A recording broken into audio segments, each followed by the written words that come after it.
Hey guys, today we're out here on the range and we're going to be taking a look at the Baldr Pro R. This is a new one from Olight. This is the Baldr Pro R, and it is another light laser combination that Olight has come out with. It's a very nice looking light. It's got the quick connect mount here on it, and it's got the adapters whether used with a 1913 pick rail, or it's got another piece that you can put on it for the Glock rail, since the Glock has a little bit smaller rail. To change out the piece on the top of the Baldr Pro to be able to use different pick rails, it's set up right now with the Glock piece, so it's a little bit narrower piece for the pick rail. So I'm going to change it out to one that fits on the 1913. So you just got to take these screws out.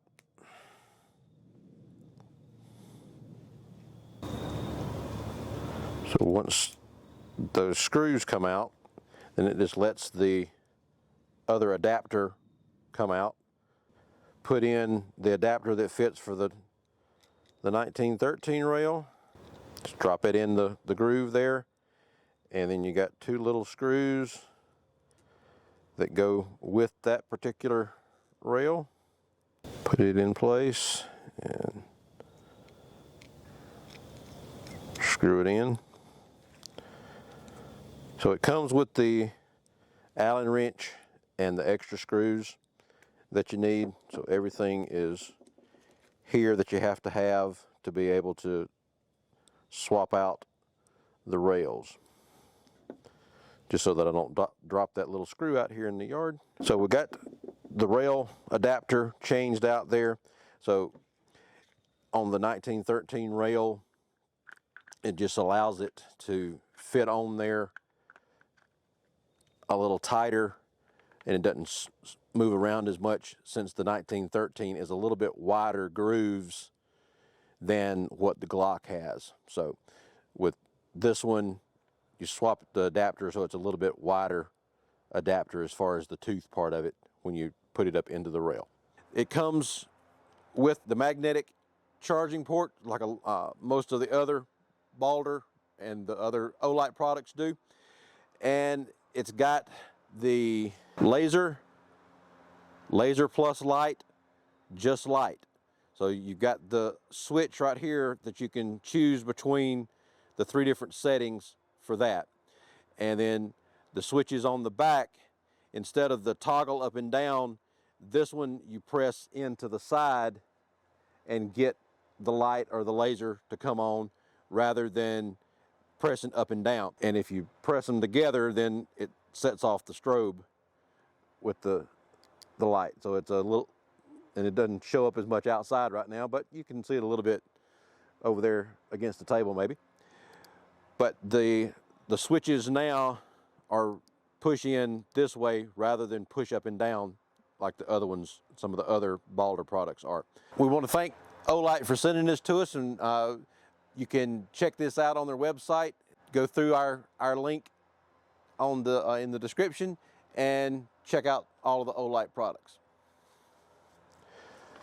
But with the normal packaging that Olight has, you have the box here, and it shows the lumens. Actually, it's a 1350 lumen rather than just 1300. And they say the throw on this one is 200 meters, so it gets out a good ways there. Have the standard packaging, and it comes with your magnetic charging cord. Attaches right to the charging port there. Nothing to plug in, just let it snap right in place. I really like those magnetic charging cords. And then you have your instructions, and then those are the extra parts that we were talking about earlier, where that you can change out the pick rail. It's got the quick release adapter here to be able to put it on the gun. So we'll get it mounted on here and lock that in place, and it is a very solid mount, and you don't have to worry about it coming off the gun. Check the alignment on the laser here. So go ahead and turn the laser back on, See how it's lined up based on just looking at the sights. Looks like it's a little bit low and a little bit to the right. So there's 2 screws on here to adjust the laser. You've got 1 screw just right in front of the magnetic charging port that adjusts the vertical, and then you've got 1 here on the side that adjusts the horizontal. It does not have an indication of which way is which on here, so that's going to be a little bit of a guess.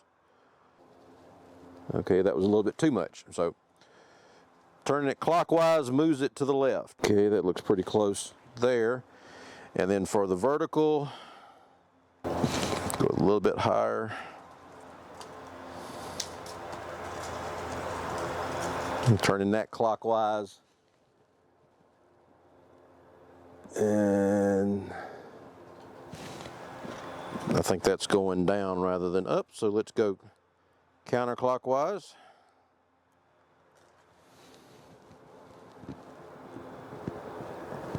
Okay, that's looking a little better. Okay, so that's got me where I can just barely see the dot right above the front sight. So let's actually do some shooting and see how that's going to turn out.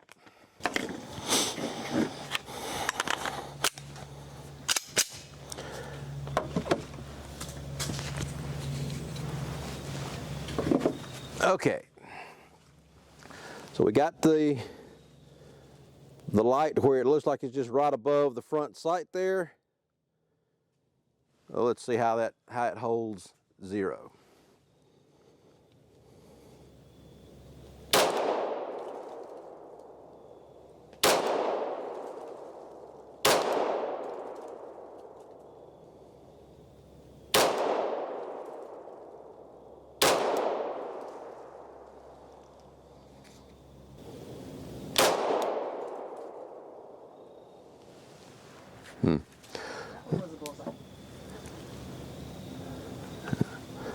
Let's bring it up just a little bit more.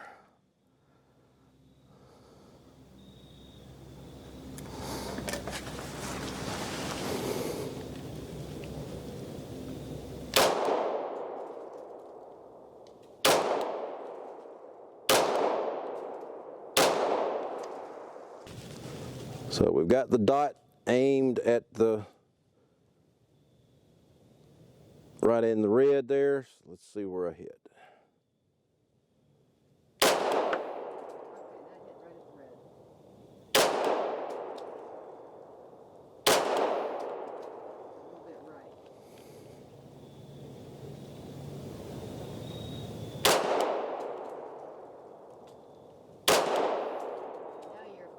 Margin of the red.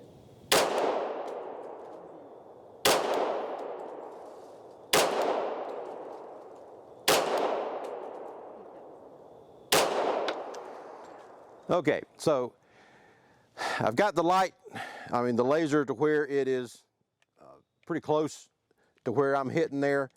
If we wanted to fine tune it, it would work fine. Biggest thing I was wanting to see was how it was going to hold its 0 while we were shooting the 45 there.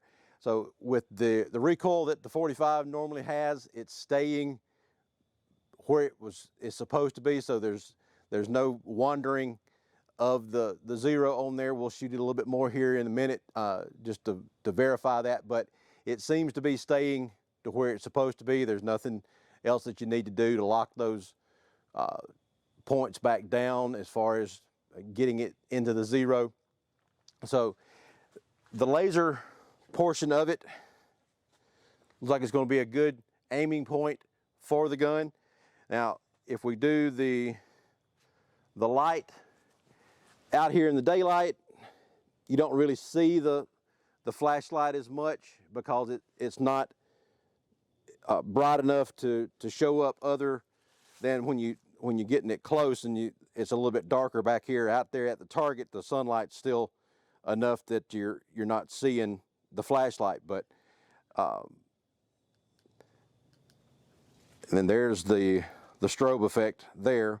But 1350 in a dark area is going to be a really nice light, but in the daytime, you're not going to need a flashlight outside anyway, but the green laser is plenty strong enough to get you out. That's the target set at 10 yards right there, and I can't, yeah, trying to go further out into the woods. I can't see whether it's there. There we go. On the tree down there, that's another 5 yards or more down there to that tree from here. So it is bright enough that you can see it in the daytime. That's what I like about green lasers versus the red lasers.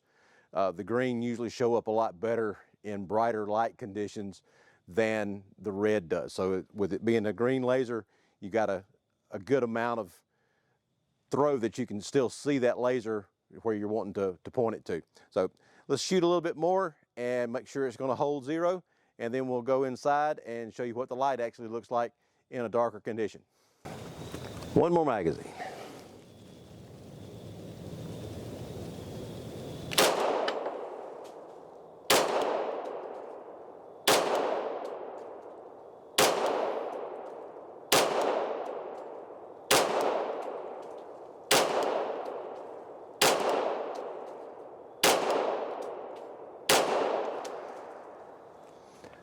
Okay, so that's holding nicely. That's got the same relative position of the laser above the front sight that I've been having, so it has not moved on me any while we've been shooting. So it's holding at 0 good there. Now, again, we've just pulled it out of the box, just started shooting with it, so I hadn't got a long time with it, a long history to be able to see how long it's going to hold that 0. But with the few rounds that we've put through it, seems to be holding fine. And with it being on a 45, if it's going to move around a whole lot, I would think it would move with the 45, since that's going to have your most kick, unless you go to like a 50 caliber or a 10 millimeter, something along those lines. But it's looking like it's going to be a really nice laser light combination. So let's go inside and see what the light looks like. Right now it's just on laser, so if we turn the switch to, there's the laser with the light, and then there is just the light itself. So that's 1350 lumens. So that's a fairly nice bright light on there, and then even with the light on, you can still see the laser, so the flashlight part of it itself does not wash out the laser, which makes it really nice for being able to still have the aiming point if you're going to use it for that. It has 2 different light settings. It has the low setting, which is 300 lumens, and then you double click it and it goes to the high setting, which is 1350 lumens. So 1350 is a nice bright light. You would not have to worry about not being able to see anything as you're going through a dark room with this light. Even on the 300 lumens, that's still plenty bright to be able to light up your way as you're going through a dark room when you're trying to go through the house without having to turn on the light. The one problem that I noticed with it when we were out on the range is actually it was after I got through shooting.